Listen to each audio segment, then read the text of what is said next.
I'm freezing. May I come in, please?"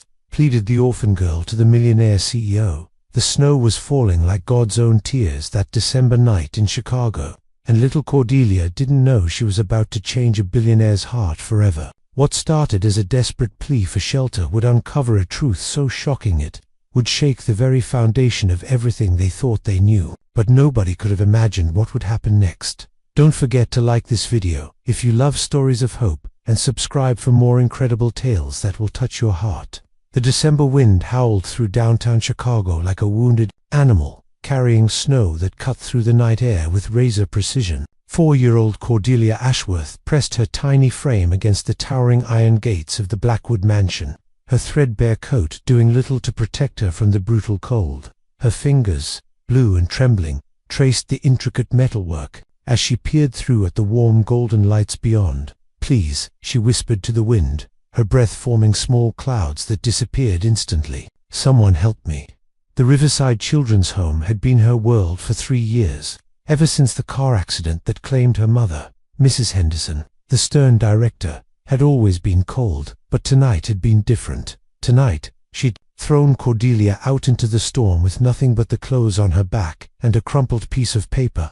"Your kind isn't welcome here anymore," Mrs. Henderson had spat, her eyes filled with a hatred Cordelia couldn't understand. "Find your real family if they'll have you." Now, as the snow began to pile around her small feet, Cordelia clutched that mysterious paper, an address scrawled in her mother's handwriting. 1247 Lakeshore Drive. The mansion before her matched perfectly, though she couldn't read the numbers. Herself, the front door seemed miles away, an impossible journey for someone so small. But as the cold began to seep into her bones, Cordelia summoned courage she didn't know she possessed. Step by tiny step, she made her way up the winding driveway, her worn shoes leaving delicate prints in the pristine snow. Inside the mansion, Thaddeus Blackwood stood before a wall of floor-to-ceiling windows, watching the storm rage across Lake Michigan. At 40, he commanded a business empire worth billions, but tonight he felt as empty as the winter sky. The crystal tumbler in his hand held expensive whiskey that tasted like ash, much like everything else in his perfectly ordered life. 10 years. 10 years since Evangeline had shattered his world with her betrayal, taking his trust, his fortune, and his unborn child with her. The divorce had been swift and brutal, leaving him with everything material and nothing that mattered. The soft knocking at his door was so faint, he almost missed it over the storm's fury. Thaddeus frowned, glancing at his Rolex. 11:47 p.m. His staff had retired hours ago, and he wasn't expecting anyone. The knocking came again, more desperate this time, like a bird tapping against glass. "Who the hell?" he muttered, setting down his drink and striding toward the massive oak door. When he opened it, the sight that greeted him defied all logic. A tiny girl with auburn hair plastered to her head by melting snow stood on his doorstep, her enormous green eyes looking up at him with a mixture of hope and terror. She was so small, so fragile, that his first instinct was to look around for hidden cameras. "I'm freezing," she said, in a voice barely above a whisper, her lips blue with cold. "Can I come in, please?" For a moment, Thaddeus simply stared, his mind struggling to process what he was seeing. Then training from a childhood he'd tried to forget kicked in, and he scooped the child into his arms without thinking. She weighed almost nothing, and her tiny body shook violently against his chest. "Jesus Christ," he breathed, kicking the door shut behind them. "What are you doing out there? Where are your parents?" But Cordelia had no strength left for words. The warmth of the mansion hit her like a wave, and consciousness began to slip away. As her small head fell against Thaddeus's shoulder, she whispered something that would haunt him for the rest of the night. "Mama said you'd keep me safe." The master bedroom's fireplace cast dancing shadows across the walls as Thaddeus paced like a caged tiger, his phone pressed to his ear. Cordelia lay sleeping in his massive bed, nearly lost among the expensive linens, her tiny form finally still after hours of shivering. Dr. Patricia Reeves, his personal physician, had arrived within the hour despite the storm, pronouncing the child malnourished but mercifully free from frostbite. "No, Detective Morrison, I haven't called child services yet," Thaddeus said, his voice tight with frustration. "I want to understand what happened before I hand her over to strangers." The detective's voice crackled through the connection. "Mr. Blackwood, we appreciate your concern, but protocol demands. Protocol can wait until morning," Thaddeus interrupted, his eyes fixed on the sleeping child. Something about her stirred memories he'd buried deep, fragments of another life, when he'd believed in love and family. "She's been through enough trauma for one night." As he ended the call, Cordelia stirred, her eyelids fluttering open. The room was unfamiliar, warm and elegant in ways her young mind couldn't fully grasp. But she felt safer than she had in months. The kind man who'd saved her sat in a chair nearby, his dark hair catching the firelight. "Are you feeling better, sweetheart?" Thaddeus asked, his usual commanding tone softened by genuine concern. He moved closer, noting how her green eyes tracked his every movement with surprising intelligence for someone so young. "You have sad eyes," Cordelia observed, with the startling directness of childhood. "Like mine." The comment hit Thaddeus harder than any boardroom attack ever had. He'd spent a decade perfecting a mask of cold efficiency, yet this tiny stranger saw through it in seconds. "What's your name, little one?" "Cordelia Ashworth," she replied, struggling to sit up among the pillows. "Mrs. Henderson said my mama was bad, but mama was never bad to me. She used to sing songs and make pancakes shaped like butterflies." The name Ashworth sent an inexplicable chill through Thaddeus, though he couldn't place why. "What happened to your mama, Cordelia?" "Car accident," she said matter-of-factly, though her small hands clutched the blanket tighter. "I was in the car too, but I wasn't hurt bad. Mama didn't wake up though. She went to heaven to be with my daddy." Thaddeus felt his chest tighten. The casual way she spoke of such profound loss reminded him painfully of his own childhood, when his father's death had forced him to grow up far too quickly. "You said your mama told you I'd keep you safe. How did she know me?" Cordelia reached under the pillow where she'd hidden the crumpled paper Mrs. Henderson had given her. Her small fingers smoothed it out as best she could, revealing faded ink. "In elegant handwriting, she wrote your address down before the accident," Cordelia explained. "Mrs. Henderson found it in Mama's things and got real angry. She said Mama was keeping secrets."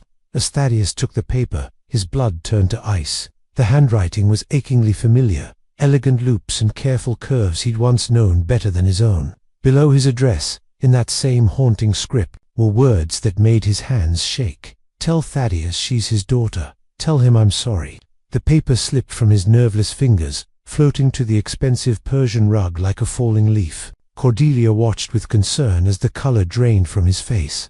"Are you sick, Mr. Thaddeus?" she asked, reaching out to touch his hand with her small fingers. But Thaddeus couldn't speak. The woman's name at the bottom of the note blazed in his mind like a brand: Evangeline Ashworth, his ex-wife, the woman who'd claimed their baby had died in a miscarriage, the woman who'd disappeared with millions of his money and, apparently, with his living child. The daughter he'd mourned for 10 years was sitting in his bed, calling him by name, unaware that she was looking at her father. Dawn broke gray and cold over Lake Michigan, but inside the Blackwood mansion, warmth filled the kitchen as Cordelia sat at the massive marble island, her legs swinging freely from the tall stool. She'd never seen a kitchen so grand, gleaming surfaces that reflected light like mirrors, appliances that looked more like sculptures than practical tools, and cabinets that stretched impossibly high toward painted ceilings. Thaddeus had barely slept, his mind reeling from the revelation that had shattered his carefully constructed world.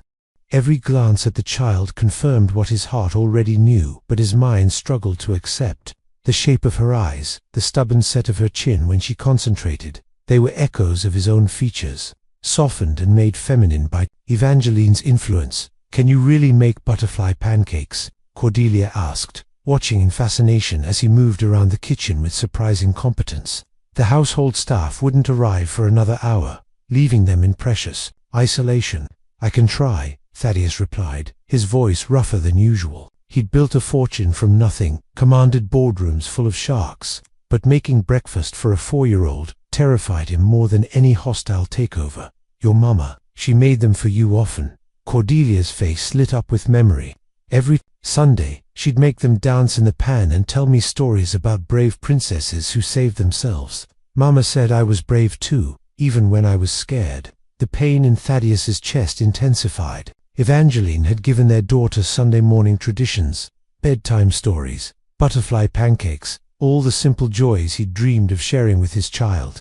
While he'd been mourning a daughter he thought was dead, she'd been living and laughing with the woman who'd betrayed them both. "Tell me about the children's home," he said carefully, pouring batter into the hot pan and attempting to shape it into something resembling butterfly wings. Cordelia's smile faded slightly. "Mrs. Henderson didn't like me much," she said. "I asked too many questions and that my mama had filled my head with fairy tales.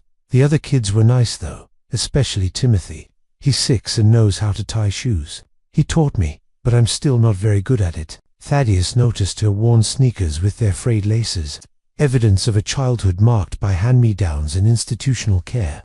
While he'd been living in luxury, his daughter had been wearing clothes that didn't fit and learning life skills from other abandoned children. "Mrs. Henderson got really angry yesterday," Cordelia continued, her voice growing smaller. "A man came to visit. He had a fancy suit like yours. They talked in her office for a long time, and when he left, she looked at me funny. That's when she gave me Mama's paper and told me to leave." A cold fury began building in Thaddeus's chest. Someone had known about Cordelia, had known where she was, and had waited until now to reveal her existence. The timing wasn't coincidental. Someone was playing a game, using a 4-year-old as a pawn. "Look," Cordelia exclaimed, clapping her tiny hands as he flipped the pancake. It was lopsided and resembled a butterfly only in the most generous interpretation. But her joy was genuine. "It's dancing, just like Mama's." As they ate breakfast together, Cordelia chattering about her favorite books and her dreams of having a real home, Thaddeus studied her with growing certainty. She had his stubborn cowlick that refused to lie flat, his habit of tilting her head when she listened intently, and his mother's nose, the nose he saw in family portraits every day, but had never expected to see on living flesh again. The DNA test he'd ordered would confirm what his heart already knew.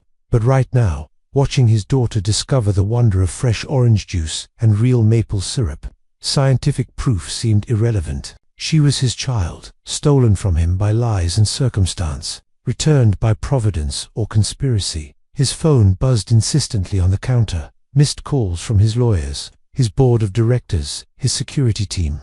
The outside world demanded his attention, but for the first time in a decade, Thaddeus Blackwood found something more important than business. "Mr. Thaddeus," Cordelia said, syrup glistening on her small chin, "are you going to keep me, or do I have to go back to the children's home?"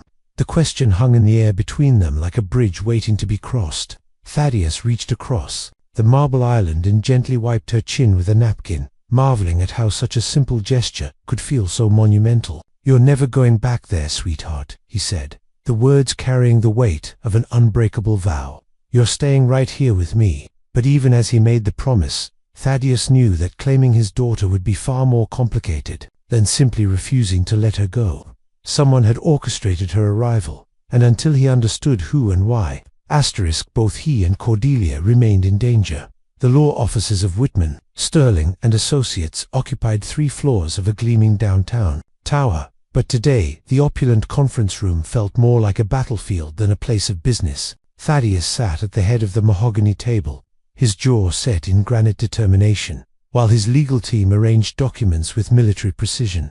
Across from him, social services caseworker Janet Murphy clutched her clipboard like armor, her kind but tired eyes reflecting years of dealing with Chicago's most vulnerable children. "Mr. Blackwood," Janet said, her voice professionally patient, "I understand your desire to help, but temporary custody requires extensive background checks, home studies, and then expedite them." Thaddeus interrupted, his fingers drumming against the polished wood. "I have resources you can only dream of. Whatever needs to be done, consider it done." His lead attorney, Harrison Sterling, cleared his throat diplomatically. "There's also the matter of the child's legal status. Until we can verify her identity and locate any living relatives, she stays with me." The words carried the finality of a judge's gavel. End of discussion. Janet leaned forward, her expression softening. "Sir, I can see you care about Cordelia, but the system exists to protect children. We can't simply hand over custody to someone, even someone as prominent as yourself, without proper procedures." Back at the mansion, those proper procedures seemed like distant thunder to Cordelia, who was experiencing the first truly carefree morning of her young life. Mrs. Chen, Thaddeus's housekeeper, had arrived to find the kitchen covered in flour. from an ambitious pancake-making session and had quickly taken the delighted child under her wing. "Look, Mrs. Chen," Cordelia called out from the mansion's library, her small voice echoing in the cathedral-ceilinged room. She stood before a rolling ladder that reached the highest shelves, her eyes wide with wonder. "It's like a castle for books." Mrs. Chen smiled warmly, her maternal instincts activated by the child's infectious joy. In 30 years of working for Thaddeus, she'd never seen him show interest in anything beyond business. Yet this morning, he'd left specific instructions for Cordelia's care, with a tenderness that surprised everyone. "Would you like me to read to you?" Mrs. Chen offered, noting how Cordelia's fingers traced the leather spines with reverence. "Mama taught me some letters," Cordelia said proudly. "She said reading was like having friends you could visit whenever you wanted. Mr. Thaddeus has so many friends here." The innocent comment struck Mrs. Chen unexpectedly. She'd always thought the vast library reflected her employer's intellectual appetite, but perhaps it also revealed a loneliness he'd never acknowledged. Books as friends, it explained so much about the man she'd watched retreat further into himself each year. Meanwhile, in the conference room, the battle for Cordelia's future had reached a crucial juncture. Janet Murphy set down her clipboard and studied. Thaddeus, with the sharp perception of someone who'd learned to read people's true intentions. "There's something you're not telling me, Mr. Blackwood," she said quietly. "In 20 years of social work, I've never seen someone fight this hard for a child they claim to have just met. What's your real connection to Cordelia Ashworth?" The room fell silent, except for the muffled sounds of Chicago traffic 40 floors below. Thaddeus's legal team exchanged glances, waiting for his lead. The DNA results wouldn't be available for another day, but every instinct screamed that this child was his daughter. "Let's say I have reason to believe Cordelia might be family," Thaddeus said carefully. "Someone I thought was lost to me." Janet's eyebrows rose. "Family. Mr. Blackwood, our records show you've never been married to anyone named Ashworth, and there are no children listed in your background check." Harrison Sterling intervened smoothly. "My client was married to Evangeline Ashworth, formerly Evangeline Cross. The marriage ended in divorce approximately 10 years ago. At that time, we were led to believe their child had been lost to miscarriage. But now you think differently," Janet pressed. Thaddeus stood abruptly, his chair scraping against the marble floor. Through the wall of windows, he could see Lake Michigan stretching toward the horizon. Gray and cold under the winter sky, somewhere in his mansion, a little girl was discovering joy in simple pleasures. The same little girl who might be his daughter, returned to him by forces he didn't yet understand. "What I think, Ms. Murphy, is that a 4-year-old child spent last night, warm and safe, for the first time in months, possibly years.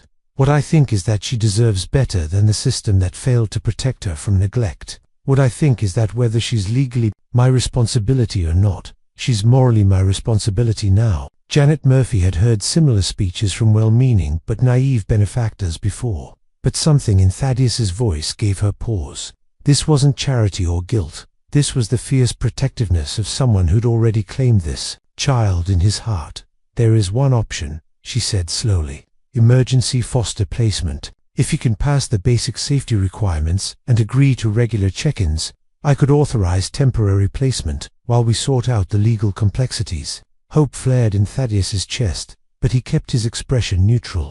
"What would that require? Home inspection, basic background verification, and my personal assessment of your suitability as a caregiver. It's not permanent custody, but it would keep Cordelia out of the system while we investigate her situation."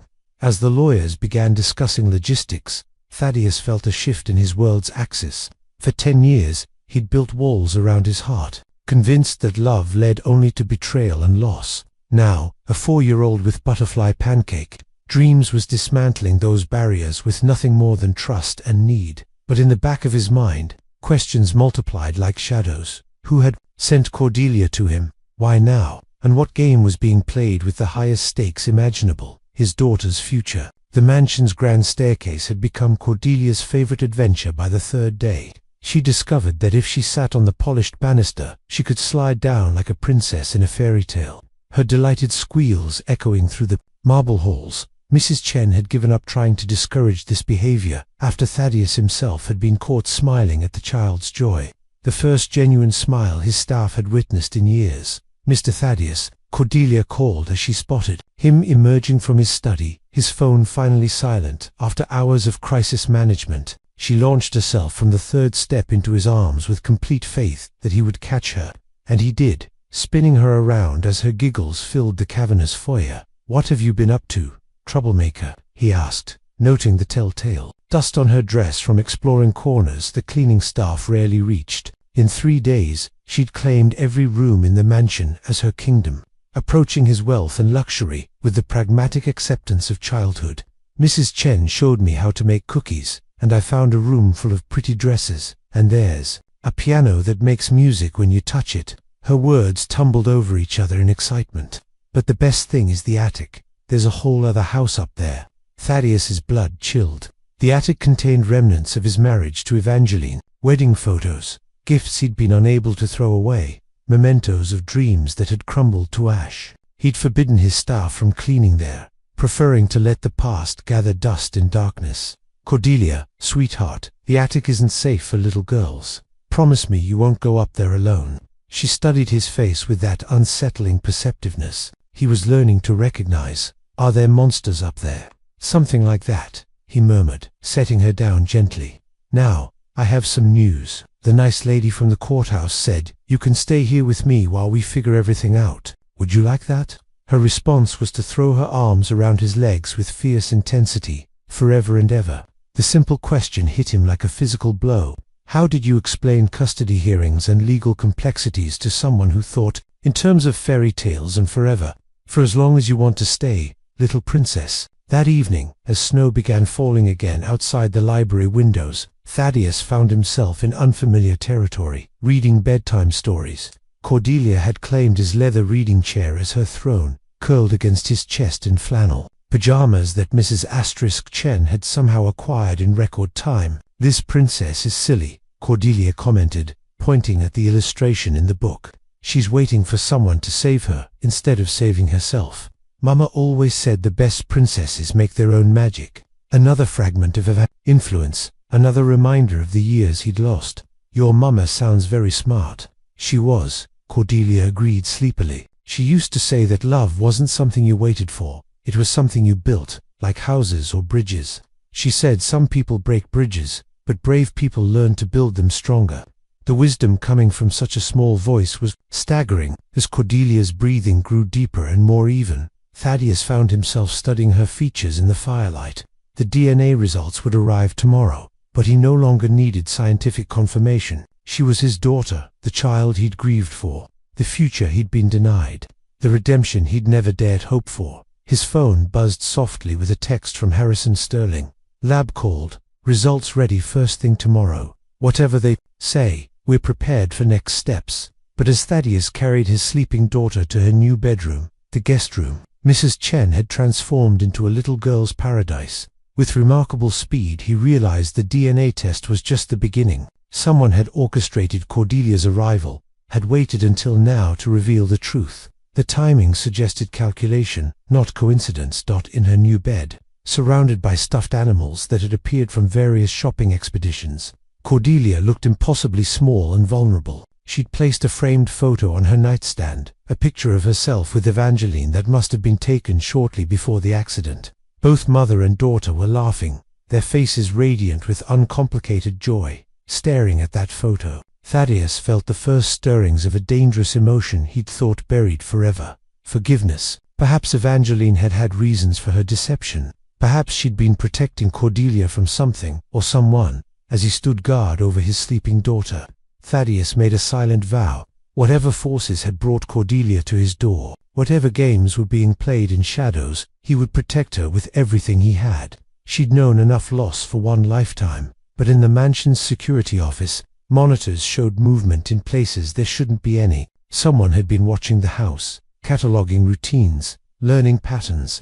The game, Thaddeus sensed, was more dangerous than he realized, and the stakes were higher than he could imagine. His daughter was home, but they weren't safe yet. The DNA results arrived at 9:47 a.m. on a Thursday morning, delivered by courier to Harrison Sterling's office with the clinical efficiency of science. By 10:15, Thaddeus was staring at numbers and percentages that confirmed what his heart had known from the moment he'd opened his door to a freezing child. Probability of paternity, 99.97%. Cordelia Rose Ashworth was his daughter. This changes everything legally, Harrison explained, his voice careful and measured. We can file for emergency custody as her biological father. But we'll need to address some uncomfortable questions about why Evangeline claimed the baby had died. Thaddeus barely heard the legal implications. All he could think about was the little girl currently teaching Mrs. Chen how to make butterfly pancakes in his kitchen, her laughter drifting through the mansion like sunlight after years of winter. Sir, Harrison prompted, we need to discuss strategy. The court will want explanations about the 10-year separation, about why you never knew she existed. Because I was lied to, Thaddeus said flatly. By my ex-wife, by doctors, by everyone involved in that travesty of a marriage. But even as he spoke the words, new questions multiplied like fractals. Why had Evangeline faked the miscarriage? Why had she changed her name back to Ashworth? And most importantly, who had decided that? Now, 10 years later, it was time for the truth to surface. His phone buzzed with an unknown number. Against his better judgment, he answered, Mr. Blackwood. The voice was cultured, confident, with the faint trace of an Eastern European accent. I believe congratulations are in order. Fatherhood suits. You, who is this? Thaddeus demanded, his free hand clenching into a fist. Someone who's been watching your heartwarming reunion with great interest. Cordelia is a remarkable child, isn't she? So bright, so trusting, so vulnerable. Ice flooded Thaddeus's veins. If you so much as look at her piece, Mr. Blackwood, I'm not here to threaten the child. I'm here to offer you information about why she was taken from you, and what it will cost to ensure she's never taken again. The line went dead. Harrison had gone pale during the one-sided conversation. Thaddeus, we need to call security, the FBI. No. The word came out harder than granite. Not yet. I won't risk Cordelia being caught in the crossfire of whatever this is. But privately, his mind was already calculating resources, calling in favors, activating networks he'd hoped never to use again. Someone was threatening his daughter, and they'd just declared war on the wrong man. Back at the mansion, Cordelia was experiencing her first taste of what it meant to have unlimited resources applied to a child's happiness. The massive dining room had been transformed into an art studio, with easels, paints, and enough craft supplies to stock a small school. She stood before a canvas nearly as tall as herself, her small tongue poking out in concentration as she painted her masterpiece. What do you think, Mrs. Chen? She asked, stepping back to admire her work. It's our house, but with wings, so it can fly to see Mama in heaven. Mrs. Chen blinked back tears at the innocent comment. The painting was crude but expressive, a child's interpretation of the mansion sprouting elaborate butterfly wings, with stick figures that were clearly meant to represent Cordelia, Thaddeus, and herself standing in the garden. It's beautiful, little one. Mr. Thaddeus will love it. I hope so, Cordelia said seriously. I want to make him smile more. He has such a sad face sometimes, like he lost something important. The perceptiveness was startling. In 3 days, this 4-year-old had seen through masks that fooled business partners and board members. She'd identified the core wound that drove Thaddeus, the loss of family, of connection, of the simple joy she was now bringing back into his life. When Thaddeus arrived home that evening, he found Cordelia waiting for him in the foyer, practically vibrating with excitement. Her painting stood on an improvised easel, still wet with afternoon effort. Do you like it? She asked breathlessly. It's us, and we're flying away from all the sad things. Standing there, in his marble foyer, looking at his daughter's innocent artistry, Thaddeus felt something crack open in his chest. She'd painted them as a family, not just as guardian and ward, not as convenient arrangement, but as people who belonged together. In her 4-year-old worldview, love was simple. You found people who made you feel safe, and you held on to them forever. It's perfect, he said, kneeling to her level. Absolutely perfect. But over her small shoulder, he could see his security team making subtle adjustments. New cameras, additional personnel, enhanced protocols. The threat from this morning's call had activated every protective instinct he possessed. As he tucked Cordelia into bed that night, she looked up at him with those impossibly green eyes, Evangeline's eyes, and asked the question that would haunt his dreams. Mr. Thaddeus, will you always keep me safe, even from the monsters in the attic? He smoothed her auburn hair, so like his own, and made another promise he intended to keep. Always, sweetheart. No monster will ever hurt you while I'm here. But as he kissed her forehead and turned out the lights, Thaddeus knew the real monsters weren't hiding in attics. They were walking in daylight, making phone calls, and playing games with a child's life.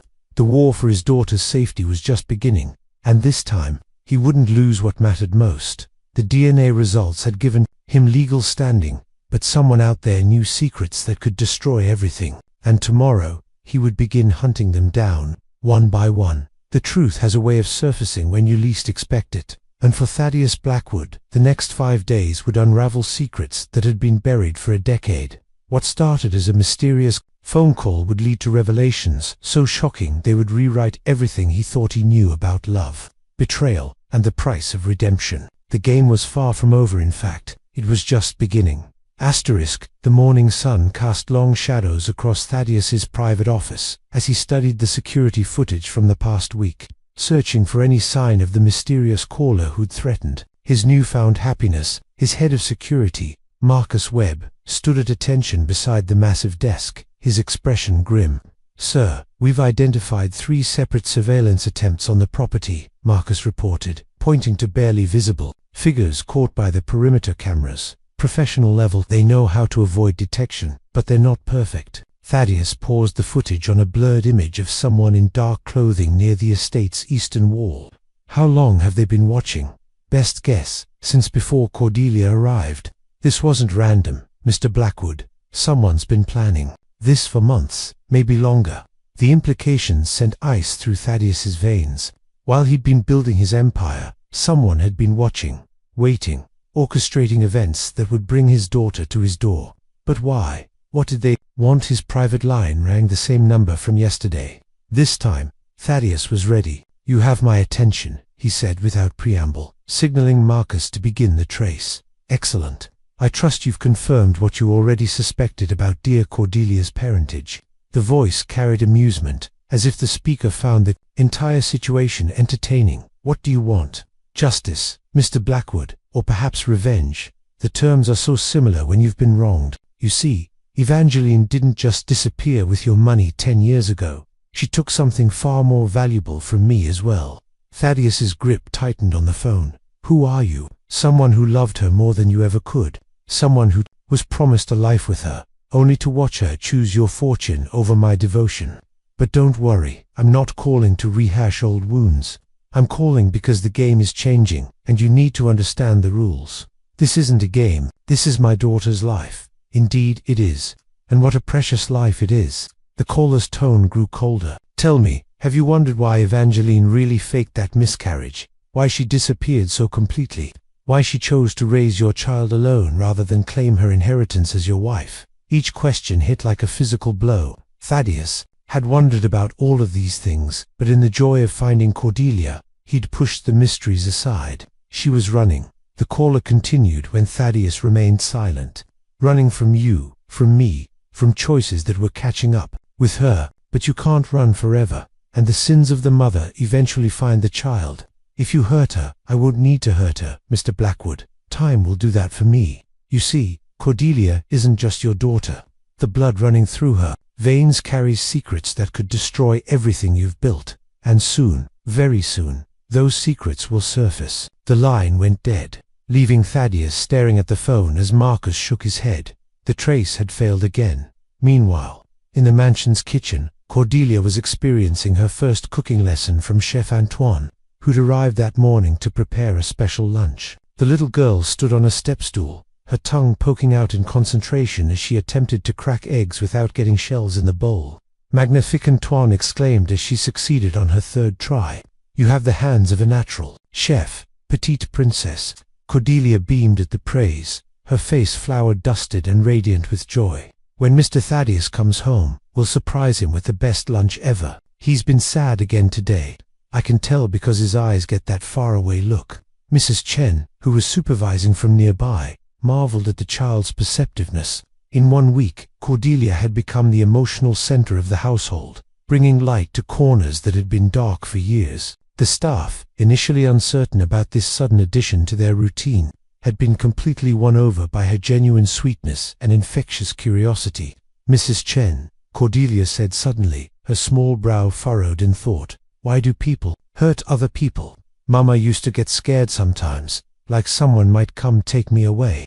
Is that why she wrote Mr. Thaddeus's address down? The question caught Mrs. Chen off guard. In all their conversations, Cordelia had never mentioned her mother being afraid.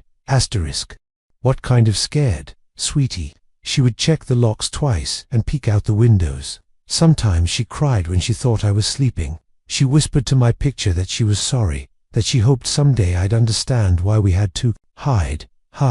The word hit Mrs. Chen like a thunderbolt. Evangeline hadn't just disappeared, she'd been hiding, raising Thaddeus's daughter in secret while living in fear. But fear of what, or whom? When Thaddeus finally emerged from his office hours later, he found his daughter waiting for him in the dining room. Her masterpiece lunch arranged with the careful precision of a 4-year-old trying to be perfect. The sight of her hopeful face nearly broke his heart. She'd spent the day creating joy while he'd been drowning in threats and mysteries. "This is incredible, sweetheart," he said, settling into his chair and forcing his expression into something resembling calm. "Did you make all of this yourself?" "Chef Antoine helped, but I did the important parts." She climbed into the chair beside him, chattering about her cooking adventure, while Thaddeus tried to focus on her words. Instead of the growing certainty that they were running out of time, as they ate, Cordelia suddenly grew quiet, studying his face with those unnervingly perceptive green eyes. "Mr. Thaddeus, are we going to have to hide like Mama and me did?" The innocent question shattered his attempt at normalcy. "What do you mean, princess? Someone's watching our house." "I saw them. From my bedroom window this morning, a man with dark hair standing by the big tree. He looked sad, like you do sometimes." Thaddeus's blood turned to ice. His security team had missed someone, or worse, someone had gotten close enough for a 4-year-old to spot them from inside the mansion. Either way, it meant the threat was escalating. "Cordelia," he said, taking her small hands in his, "I need you to promise me something. If anyone ever asks you to go with them, even if they say they know me or your mama, you say no and you run to find Mrs. Chen or Marcus. Can you do that?" Her eyes went wide and serious. "Are the monsters coming out of the attic?" "Something like that, but I promise you, sweetheart, no monster will ever take you away from me. This is your home now, and I will protect you with everything I have." But even as he made the promise, Thaddeus knew the real battle was just beginning. Someone was playing a long game, using his daughter as both prize and weapon. The caller had mentioned secrets in Cordelia's blood, implications that made his mind race with terrible possibilities. That night, after tucking Cordelia into bed with extra stories and reassurances, Thaddeus stood at his bedroom window overlooking the estate grounds. Somewhere in the darkness, enemies moved with purpose and patience, but they'd made one crucial mistake. They'd given him the greatest motivation possible to destroy them. They'd threatened his daughter, and that was a war they couldn't win.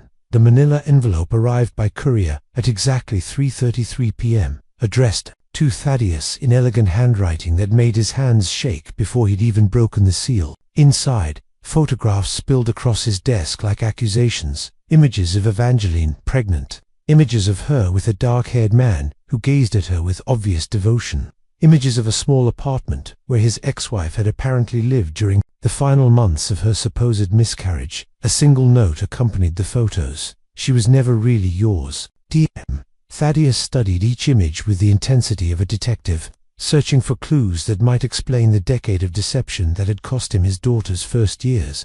In one photo, Evangeline sat in what appeared to be a doctor's office, her hand resting protectively over her rounded belly, while the mysterious man held her other hand. The timestamp read March 15th, 2 weeks after she'd supposedly lost their baby. His intercom buzzed. "Sir, there's a gentleman here to see you. Says his name is Dr. Michael Torres, and it's about Cordelia. Send him up." Dr. Torres was a small, nervous man in his 50s, with the soft hands of someone who'd spent his career in research rather than practice. He clutched a leather briefcase and kept glancing around Thaddeus's office, as if expecting to be arrested at any moment. "Mr. Blackwood, I need to tell you about your daughter. About what we discovered when her mother brought her to me as an infant." "Sit down, doctor. Start from the beginning." Torres perched on the edge of the leather chair, his briefcase balanced on his knees. 3 years ago, Evangeline came to my private clinic with Cordelia. The child was maybe 18 months old, and Evangeline was terrified. She said she needed genetic testing done quietly, no official records. Genetic testing for what? She was convinced that Cordelia had inherited a condition, something rare, something that certain people would kill to possess or eliminate. Torres opened his briefcase with trembling fingers, withdrawing a sealed medical file. What we found was unprecedented. Thaddeus felt the world shift beneath him. What kind of condition? Cordelia carries a genetic marker that's been theorized but never confirmed in living subjects. It's related to enhanced cognitive processing, accelerated neural development, possibly even extended longevity. In the wrong hands, her genetic material could be worth billions to pharmaceutical companies or governments developing enhanced soldier programs. The words hit Thaddeus like physical blows. His innocent daughter, who worried about butterfly pancakes and bedtime stories, carried genetic secrets that made her a target for forces beyond his imagination. Who else knows about this? That's the terrifying part, Torres whispered. Evangeline was convinced that your ex-business partner, Dmitry Volkov, had somehow discovered the pregnancy and was planning to use the child for his own purposes. She faked the miscarriage to protect both you and the baby from him. Dmitry Volkov. The name hit Thaddeus like a sledgehammer to the chest. His former partner in the early days of his empire, the man who'd tried to steal company secrets and had been forced out in a bitter legal battle 8 years ago. A man with connections to shadowy research facilities and even shadowier government contacts. Volkov's been searching for subjects with this genetic marker for years, Torres continued. Evangeline somehow learned about his interest and realized that Cordelia would be the perfect specimen. She disappeared to protect her daughter, but now he's found them both. Thaddeus finished grimly. Evangeline made me promise that if anything happened to her, I would find you and explain. The car accident that killed her wasn't an accident, Mr. Blackwood. She was murdered because she wouldn't give up Cordelia's location. The revelation hit like a physical blow. Evangeline hadn't betrayed him. She'd sacrificed everything to protect their daughter from a monster Thaddeus had once called friend. For 3 years, she'd lived in hiding, knowing that discovery meant death, but choosing her child's safety over her own survival. There's more, Torres said, his voice barely a whisper. Volkov has been systematically eliminating anyone who knew about Cordelia's existence. The director of the children's home, Mrs. Henderson, was found dead in her apartment yesterday, made to look like a heart attack. But I know better. Thaddeus's blood turned to ice. The woman who'd thrown his daughter out into the storm was dead, silenced permanently by the same man who'd been pulling strings from the shadows. How many others had died to keep Cordelia's secret? Doctor, I need those medical files. All of them. And I need you to disappear until this is over. I've already arranged to leave the country tonight, Torres said, sliding the files across the desk. But Mr. Blackwood, Volkov isn't just after Cordelia for her genetic value. This is personal for him. He blames you for destroying his reputation, his career, his life. Taking your daughter isn't just about the science, it's about revenge. As Torres hurried away, leaving Thaddeus alone with the devastating truth, a new understanding crystallized in his mind. Dmitry Volkov hadn't just been watching the mansion. He'd been orchestrating everything. The timing of Cordelia's arrival, the mysterious phone calls, even Mrs. Henderson's sudden decision to expel a 4-year-old into a snowstorm. It had all been designed to bring Cordelia to Thaddeus, to make him care for her, so that taking her away would inflict maximum emotional damage. His daughter wasn't just genetically valuable, she was the perfect weapon to destroy him. But Volkov had made one critical miscalculation. He'd given Thaddeus time to bond with Cordelia, time to love her completely and unconditionally. Now, instead of a billionaire protecting an asset, Volkov faced a father defending his child. And that was a fight Dmitry Volkov couldn't win. Thaddeus reached for his phone, dialing a number he'd hoped never to use again, a contact from his darker days, before legitimate business had made such allies unnecessary. "It's Blackwood," he said when the gravelly voice answered. "I need your help, and I need it tonight." The war for his daughter's life was about to begin in earnest, and Thaddeus intended to end it permanently. The abandoned warehouse on Chicago's South Side hadn't seen legitimate business in decades, but tonight it buzzed with the quiet efficiency of professionals preparing for war. Thaddeus stood in the center of the cavernous space, watching as his assembled team checked weapons and reviewed blueprints. These weren't corporate security guards, they were specialists from his past, men and women who understood that some problems required solutions outside the law. Elena Baskis, his former head of corporate intelligence, spread satellite photos across a makeshift table. Volkov's been using an old pharmaceutical facility in Riverside as his base of operations. Officially, it's been abandoned for years, but thermal imaging shows significant activity in the underground levels. How many? Thaddeus asked, his voice cold as winter steel. Best estimate, 15 to 20 personnel, mixture of scientists and security. But boss Elena's dark eyes were troubled. This isn't just a kidnapping operation. They've got a full laboratory down there. Whatever they're planning for Cordelia, it's going to be permanent. The words hit Thaddeus like physical blows. While he'd been playing house with his daughter, Volkov had been preparing to turn her into a test subject. The genetic marker Dr. Torres had described wasn't just valuable, it was apparently worth building an entire clandestine research facility to exploit. There's something else, Alina continued, sliding another photo across the table. We've identified at least 6 children being held in the facility, all between the ages of 3 and 8, all presumably carrying similar genetic markers. Thaddeus studied the thermal image showing small heat signatures in what appeared to be holding cells. Cordelia wasn't Volkov's only target, she was just the most personal. Somewhere in that facility, other parents' children were being held like laboratory specimens. Change of plans, Thaddeus said grimly. We're not just extracting Cordelia, we're shutting down the entire operation. Back at the mansion, Cordelia was experiencing what would be her last night of innocent happiness for some time.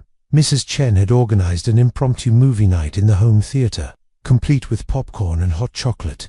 The little girl lay curled in the massive leather recliner, her favorite stuffed elephant tucked under her arm, completely unaware that her father was preparing to wage war for her freedom. Mrs. Chen, Cordelia said, during a quiet moment in the animated film, do you think Mr. Thaddeus is happy that I came to live here? Oh, sweetie, of course he is. Why would you ask that? He's been sad again today.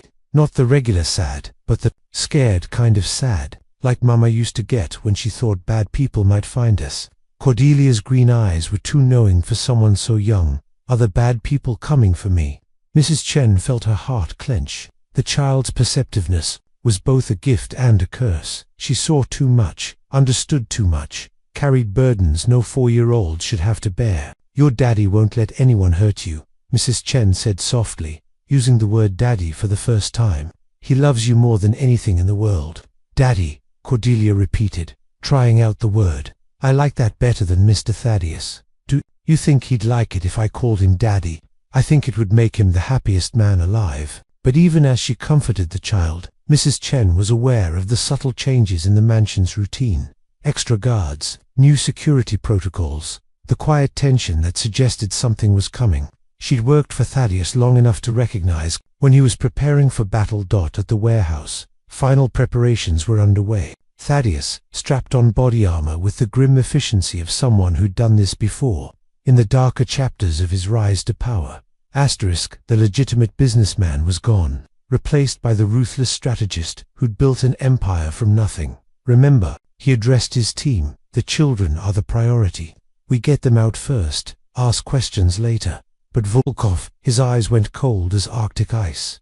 Volkov is mine. Alina checked her sidearm one final time. Boss, you sure about this? We could call the FBI, let them handle it officially. By the time they cut through red tape and bureaucracy, those children could be dead or worse. Volkov's had 3 years to perfect whatever he's doing in there. Tonight, it ends. As they loaded into unmarked vehicles for the assault on Volkov's facility, Thaddeus thought about his daughter sleeping peacefully in her bed, trusting that he would keep her safe. She'd called him Mr. Thaddeus with such careful formality, not knowing she had every right to call him Daddy. After tonight, if they both survived, he would tell her the complete truth about who she was and why she was so precious. But first, he had a war to win. The convoy moved through Chicago's empty streets like shadows, carrying death toward the man who'd stolen 10 years of a father's love and threatened to steal the rest. Dmitry Volkov had made the mistake of targeting Thaddeus Blackwood's daughter. Tonight, he would learn the true cost of that error. The facility loomed ahead in the darkness, its innocent exterior hiding horrors that would haunt Thaddeus's nightmares for years to come. But as they approached their target, one thought burned bright in his mind. Cordelia would never have to be afraid again. No matter what it cost him, no matter what lines he had to cross, his daughter would be free. The final battle for her safety was about to begin. The assault on Volkov's facility began at 3:17 a.m. With the precise coordination of a military operation. Thaddeus led the first team through the main entrance while Elena's group reached the rear loading dock, their movements swift and silent as death itself. The exterior guards were neutralized before they could raise an alarm, their unconscious forms dragged into shadows that had already swallowed too many secrets. The building's upper floors were empty, but as they descended into the underground levels, the true horror of Volkov's operation revealed itself. Laboratories lined sterile corridors, filled with equipment that belonged in science fiction nightmares. Computer screens displayed genetic sequences and enhancement protocols that made Thaddeus's blood run cold.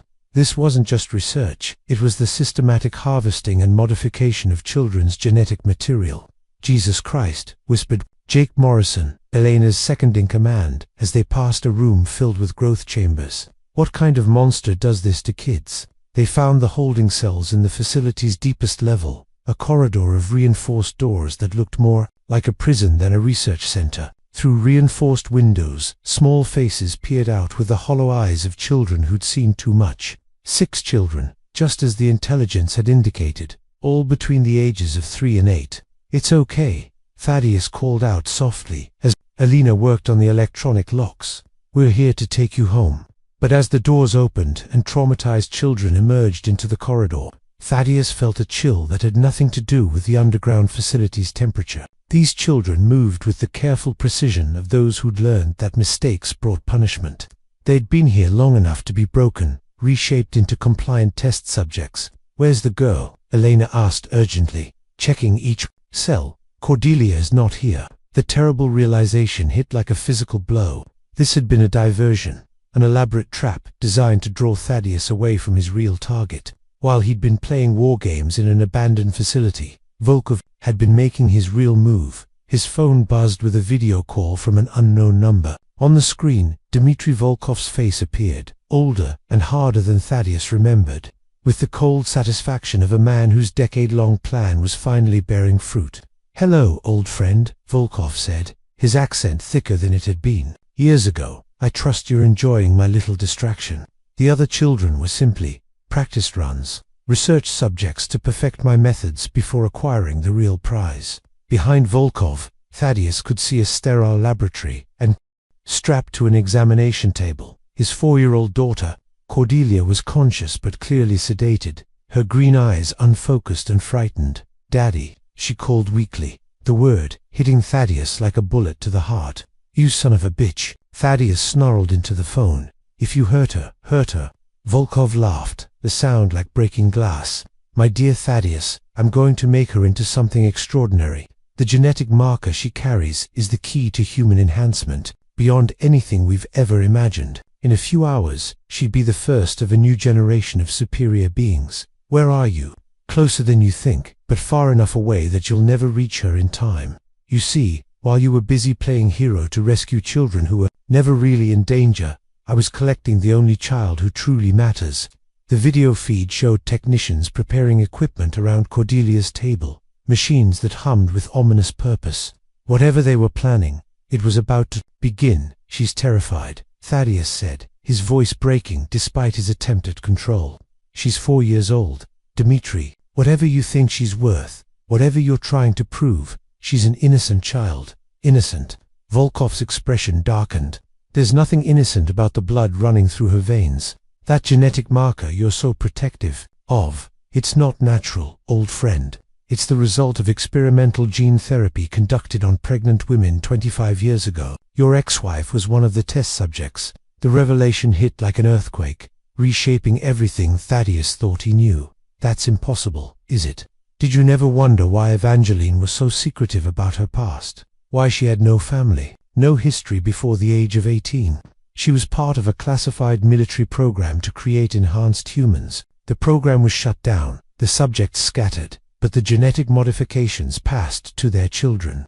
On the screen, Cordelia stirred weakly, calling for her daddy in a voice that broke Thaddeus's heart into 1,000 pieces. His brilliant perceptive little girl wasn't just naturally gifted, she was the product of decades-old genetic experimentation, and now she was about to become the centerpiece of a new round of horrors. The other children you rescued tonight, Volkov continued. They're all descendants of program subjects. But Cordelia is special. Her genetic profile is perfect, unmarked by the instabilities that plague the others. She's the key to unlocking human potential, and I'm going to crack that lock tonight. I'll find you, Thaddeus promised, his voice deadly calm.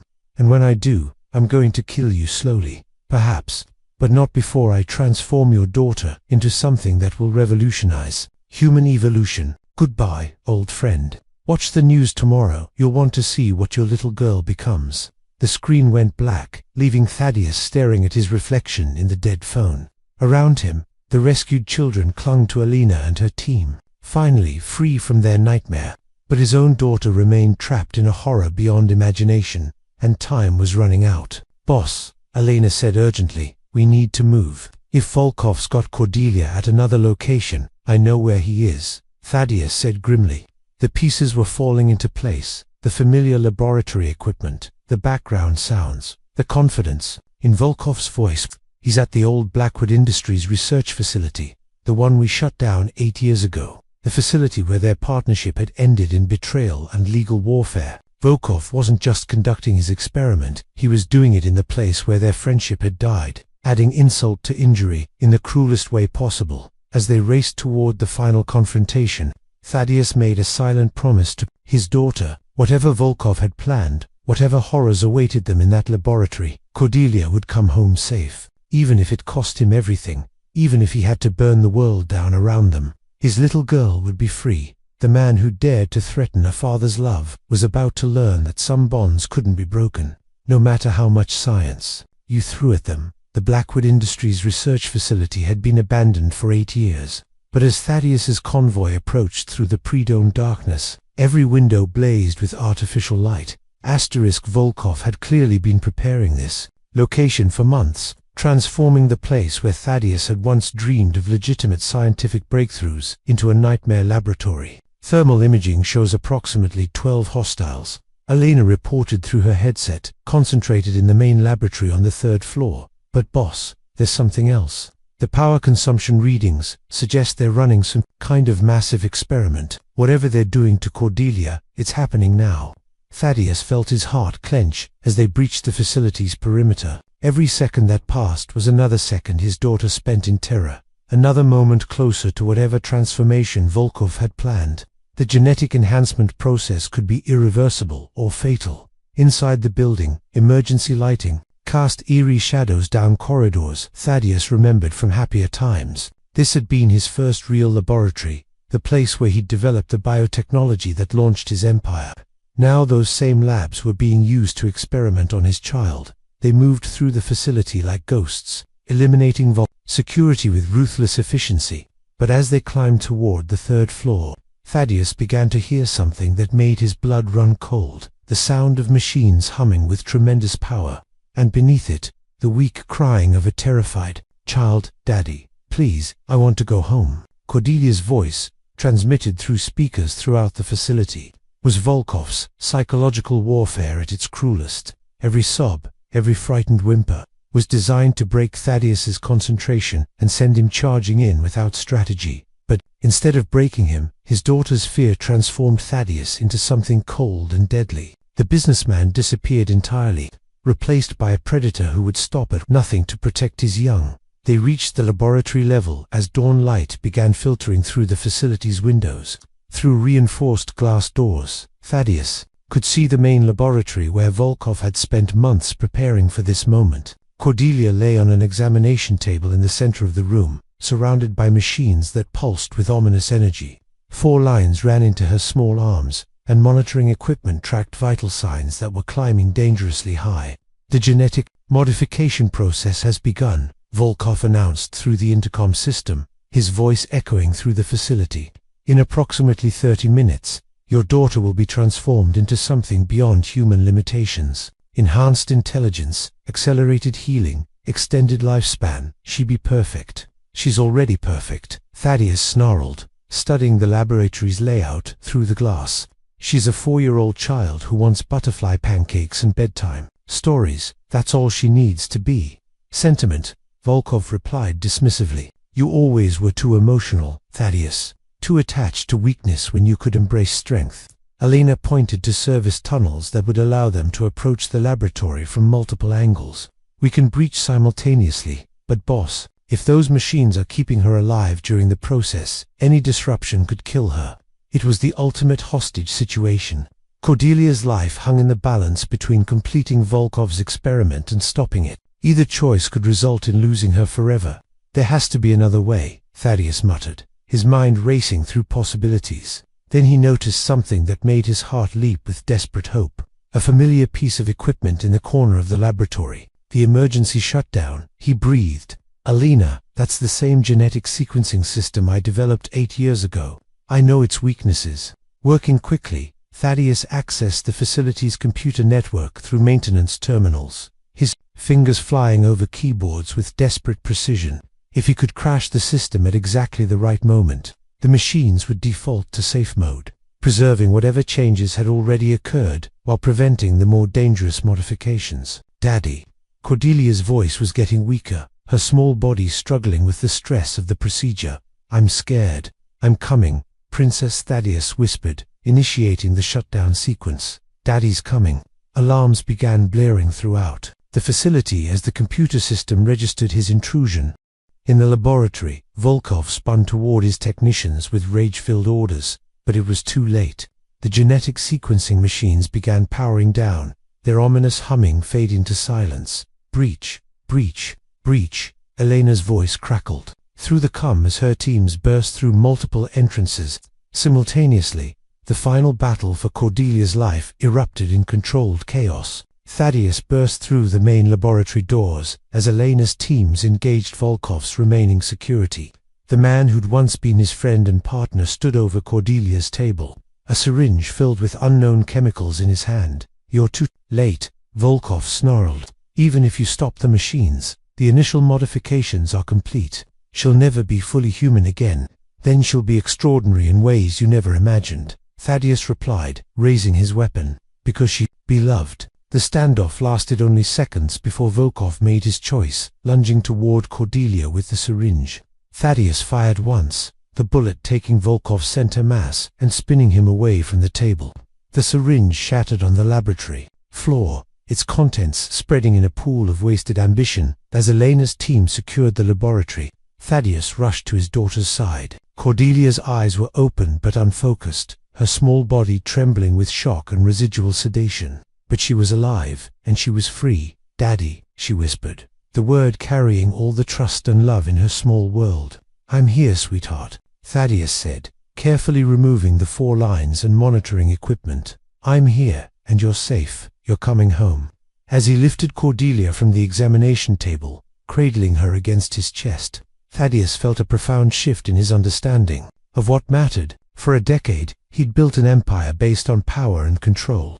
But holding his daughter in his arms, feeling her heartbeat against his chest, he realized that love was the only currency that truly counted. Whatever genetic modifications had been completed, whatever changes Volkov had wrought in his daughter's biology, she was still his little girl. She still needed butterfly pancakes and bedtime stories. She still deserved to grow up safe and loved. The experiment was over. The nightmare was ending, and father and daughter were finally, truly home. 6 months later, spring's sunshine flooded through the mansion's library windows as Cordelia sat curled in Thaddeus's reading chair. A medical journal spread across her lap. At 4.5 years old, she was reading at a high school level, one of the more obvious effects of Volkov's genetic modifications. But as Thaddeus watched her from his desk, he saw not a test subject or an enhanced human, but simply his daughter, absorbed in learning about the world around her. Daddy, she said, using the title that had become as natural as breathing. This book says that people's brains stop growing when they're adults. But mine feels like it's still getting bigger. Is that okay? The question would have terrified him 6 months ago. Now Thaddeus simply smiled and crossed to sit beside her. Everything about you is more than okay, princess. Your brain is special, but that just means you'll be able to help more people when you grow up. They'd learned to navigate Cordelia's enhanced abilities together. Her accelerated cognitive development meant she absorbed information like a sponge, but she still cried when she scraped her knees and still needed her stuffed elephant to fall asleep. The genetic modifications had enhanced her intellect without stealing her childhood innocence. Dr. Sarah Chen, no relation to Mrs. Chen, had become their family physician and the world's leading expert on genetically enhanced children. The 6 children they'd rescued from Volkov's first facility had all found loving homes with families equipped to handle their unique needs. Regular support group meetings helped both children and parents navigate the challenges of raising extraordinary kids in an ordinary world. The modifications appear stable, Dr. Chen had explained during their last consultation. Cordelia's enhanced neural pathways are developing naturally now, without any artificial intervention. She likely demonstrate exceptional intelligence and problem-solving abilities throughout her life, but she also experienced normal emotional and physical development. Today marked a special milestone, the legal adoption that would officially make Cordelia his daughter in the eyes of the law. The DNA test had proven biological parentage, but Thaddeus wanted the formal declaration that no court, no bureaucrat, no future adversary could ever challenge. "Are you excited about the courthouse today?" Thaddeus asked, smoothing her auburn hair. Cordelia looked up from her medical journal with those impossibly green eyes, still Evangeline's eyes, but now filled with security instead of fear. "Will they ask me if I want to be your little girl?" "They might. What will you tell them?" She considered this with the seriousness she brought to all important questions. "I'll tell them I was always your little girl, even when we didn't know it. The paper just makes it official, like when people get married." The courthouse ceremony was simple, but profound. Judge Patricia Hernandez, a kind woman in her 60s who specialized in family law, asked Cordelia if she understood what adoption meant. "It means Daddy will always be my daddy, and I'll always be his little girl, and nobody can ever change that." Cordelia replied with absolute confidence. "It means we're a forever family." "That's exactly right, sweetheart," Judge Hernandez said, stamping the final documents. "Congratulations, Mr. Blackwood. You are now officially Cordelia's father." As they left the courthouse, Cordelia skipping beside him with infectious joy, Thaddeus reflected on the journey that had brought them together. Evangeline's sacrifice, Volkov's betrayal, the terrifying night when he'd nearly lost her forever. All of it had led to this moment of perfect, legal, unbreakable family. Mrs. Chen had organized a celebration at the mansion, complete with butterfly pancakes and a cake decorated with tiny, edible butterflies. The household staff had become extended family, each playing a role in Cordelia's development and happiness. She called Mrs. Chen Grandma Chen and had convinced Chef Antoine to teach her French cooking techniques. Speech, called Marcus Webb, who'd transitioned from head of security to something closer to a favorite uncle. Thaddeus lifted his champagne, flute sparkling apple cider for Cordelia, and looked around the dining room at the faces of people who'd helped make this day possible. 6 months ago, a little girl knocked on my door in a snowstorm. He began. I thought I was saving her, but she was actually saving me. She taught me that love isn't something you lose when someone betrays you, it's something you build, stronger, each time, like bridges that can weather any storm. Cordelia beamed up at him, apple cider mustache glistening on her upper lip. Tell them about the butterflies, Daddy. Ah, yes, the butterflies, Thaddeus continued, his voice thick with emotion. My daughter believes that love gives you wings, that families can fly away from all the sad things. And you know what? She's absolutely right. As the celebration continued around them, Cordelia climbed into Thaddeus's lap with the easy affection of a child who'd never doubted her place in his heart. Daddy, will you tell me about Mama someday? The real story, not just the happy parts. The question didn't surprise him. Cordelia's enhanced intellect meant she understood far more than most children her age. When you're older, princess, when you're ready to understand all the complicated grown-up things, will you tell me how she saved me by giving me to you? Thaddeus felt his throat tighten. Yes, sweetheart, I'll tell you how your mama loved you so much that she made the hardest choice any mother could make, because she knew it would keep you safe. And will you tell me how you saved me from the bad man? I'll tell you how we saved each other. That night, as Thaddeus tucked Cordelia into her bed, now decorated with butterfly mobiles and bookshelves, filled with increasingly advanced reading material, she looked up at him with sudden seriousness. Daddy, I remember things from when I was really little, before the children's home. Mama used to say that someday I'd meet someone who would love me just because I existed, not because I was special or smart or useful. She said that's how you'd know you were home. And how do you know? Thaddeus asked softly. Because you loved me, even when I was just a scared little girl in the snow. You didn't know I was your daughter or that my brain was different. You just saw someone who needed help, and you helped. That's how I know you're my real daddy. As he kissed her forehead and whispered goodnight, Thaddeus marveled at the wisdom contained in his extraordinary little girl. The genetic modifications had enhanced her intelligence, but her heart, her capacity for love and trust and forgiveness, was purely her own.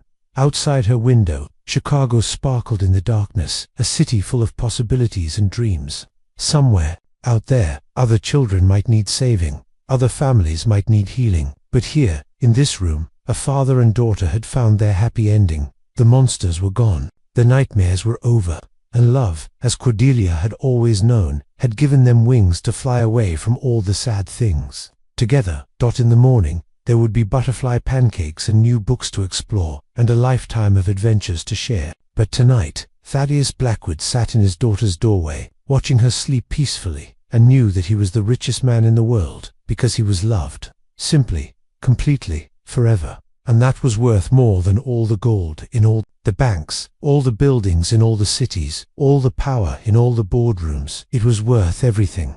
The end.